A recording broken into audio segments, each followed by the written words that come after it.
Let me first introduce Richard Murphy on the end here. Murph is with the Michigan Municipal League. He's director of the Civic Innovation, or coordinator with the Civic Innovations Lab. He has a deep background in urban planning, placemaking, civic engagement, and redevelopment. In the middle is Richard Wagner. Richard is president of Pravala, Inc. I hope I said that right. A very successful businessman in his own right. He's led 5 successful startup and turnaround companies. He's got 27 years of relevant industry experience. And he and his companies have over 25 global patents. And seated next to Richard is Dr. David Close. And as Anne Marie noted, Dr. Close is chair of MSU's Supply Chain and Logistics School. As was also noted, it has been consistently ranked as #1 in the country, if not in the world. And Dr. Close is the John H. McConnell Chair Professor of Business Administration in the Department of Supply Chain Management. All right, good afternoon. Welcome back. So the League is a member organization of local governments. We're made up of about 500 city and village governments around the state, ranging from Detroit to tiny villages of 400 or 500 people up north or in rural areas of the state. And many of those communities do have an interest in what's going on with autonomous vehicles. They know the buzz, they see the headlines about an Uber being in a crash in autonomous mode or a Tesla driver occupant dying. My own interest, I come to this as an urban planner from the League side, but also looking back about 15 years, I got to urban planning through computer science, specifically through artificial intelligence applications to transportation, back when that meant just traffic modeling and dynamic congestion pricing and so forth, rather than actually moving the traffic physically. But it's an interesting intersection to be coming back to the topic when it means actual physical vehicles. So about a year ago at our annual conference in Lansing, we had representatives from MEDC and MDOT come in and talk about CAVs in terms of safety and as an economic development sector and things of that nature. And our members said, hey, that sounds great, but should I be building a new parking structure, or a parking structure is going to be obsolete before my bonds are paid off? What do I need to do about road striping? Questions like that were where our members were thinking, as opposed to, what is on top of what is the technology and what does it mean as an R&D sector? So since then, we had the opportunity to pair up with public sector consultants and Center for Automotive Research to dig into some of these questions for the greater Ann Arbor prosperity region, made up of Washtenaw County, where M City and the Willow Run ACM Center are, and 6 other counties in that area. To answer these questions, what should we be looking at as this technology makes it off the test track and into the wild? The final report for that project just came out last week. It's on Region 9's website, greaterannarborregion.org/prosperity. So some of what I'll be talking about will be in greater detail there.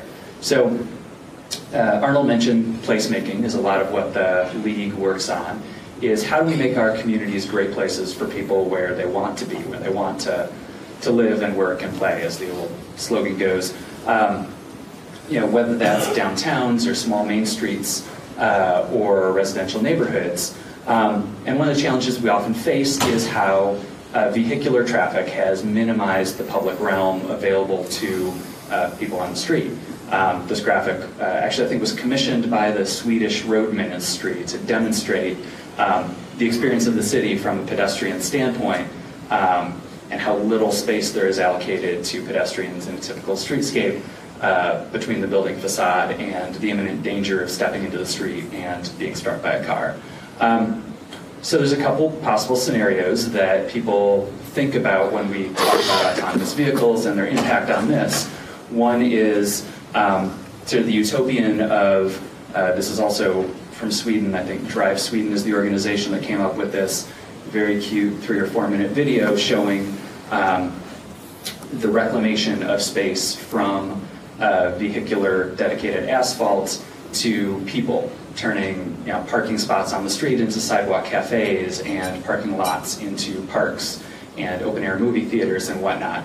And all the great things that we could do if autonomous vehicles, autonomous driving, reduces the amount of space that we need for vehicles both in transit and in storage.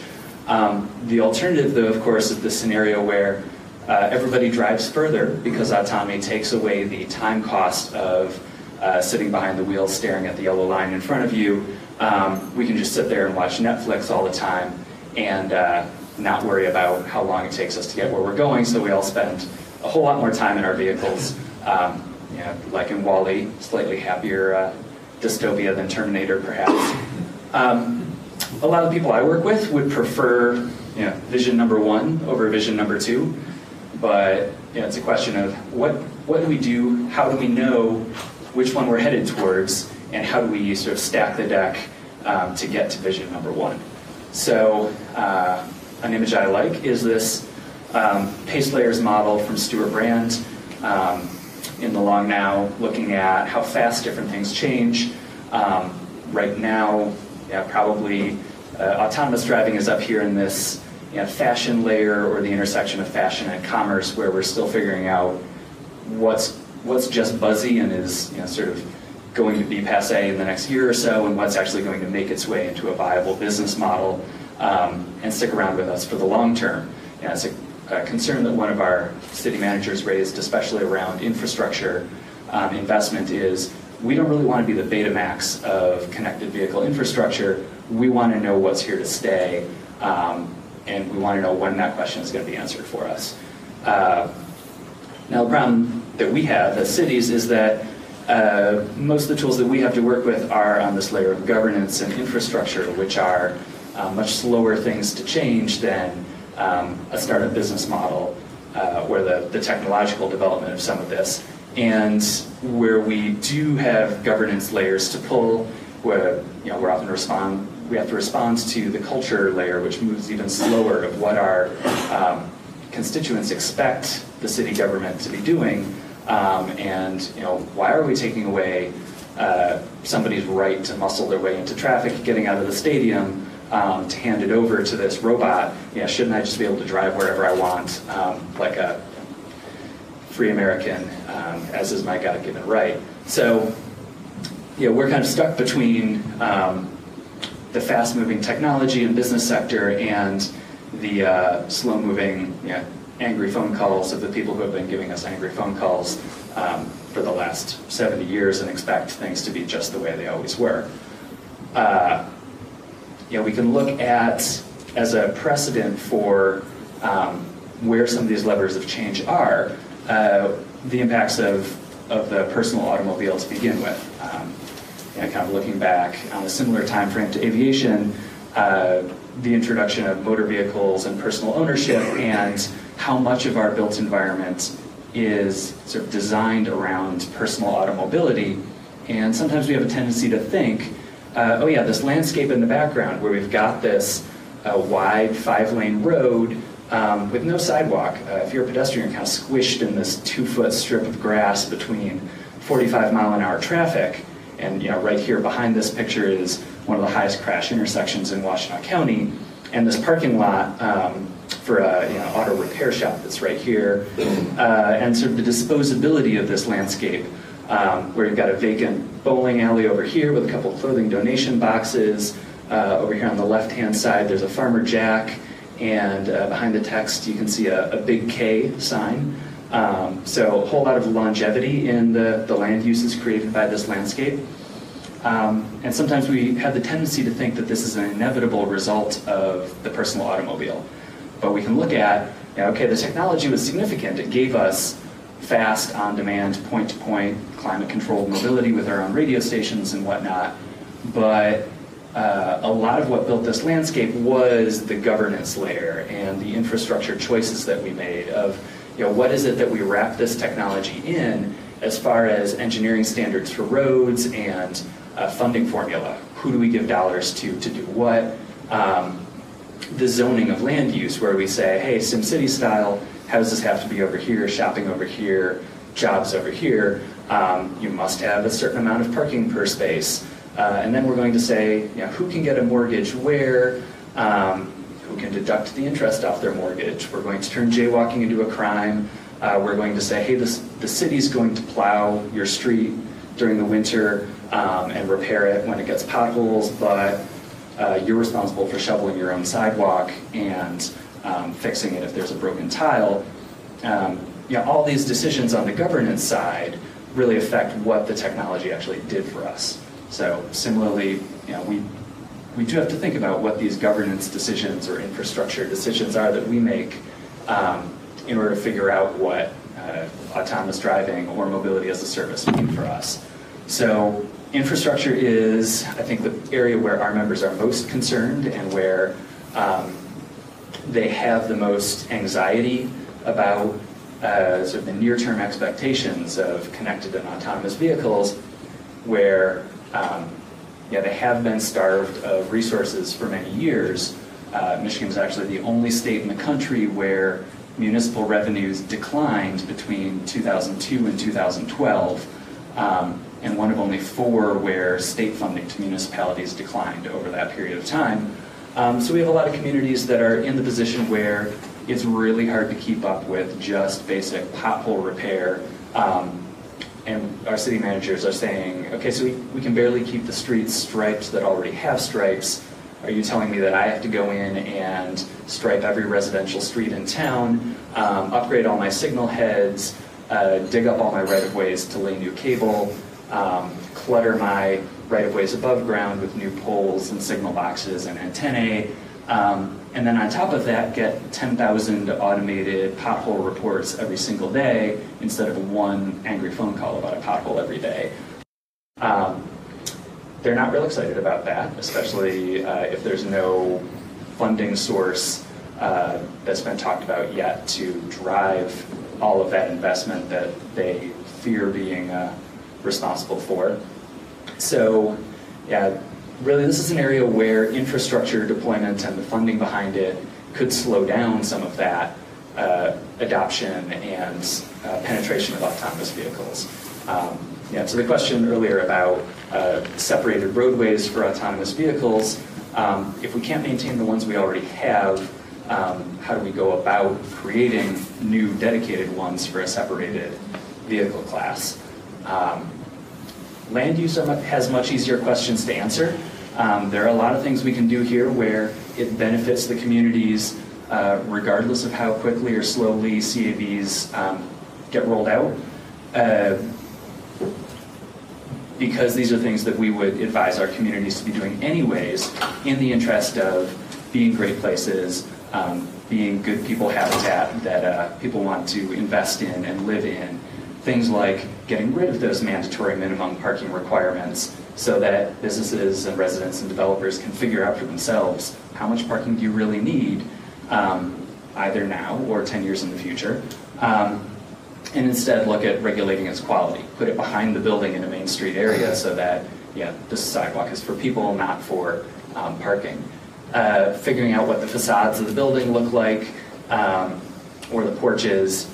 In a situation where your autonomous vehicle is picking you up at the front door or dropping you off at the front door, you want that interface between curb and building to be very easy, very inviting, very clear, not 100 yards of parking lot between the curb and the front door of the Meijer.